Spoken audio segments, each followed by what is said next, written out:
Pagbabarbecue ang araw-araw na gawain ni Mang Jojo sa loob ng mahigit na 4 na taon. Dito rin nagmumula ang araw-araw na gastusin ng kanyang pamilya. Ang mga gaya ni Mang Jojo ang pangunahing isinaalang-alang sa panukalang batas na isinusulong sa Kongreso ng Trade Union Congress of the Philippines, ang House Bill 6182 o Magna Carta for Workers in the Informal Economy.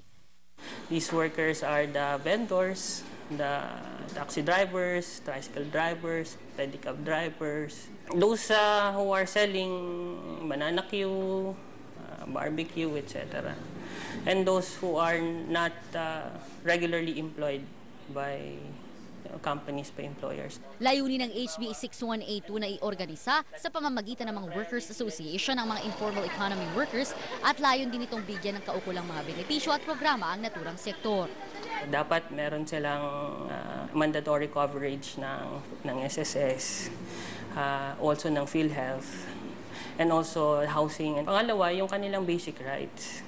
For example, particularly right to representation. Suportado naman ng ibang labor groups ang panukalang ito ng TUCP. Halaga po na mapasa na itong informal bill na to. At sa gobyerno naman po, tinututukan na rin po ito ng Department of Labor and Employment. Good news daw ito para sa mga street vendors gaya ni Mang Jojo. Aniya, maganda ang panukalang ito para sa kanilang mga hindi napapansin sa lipunan.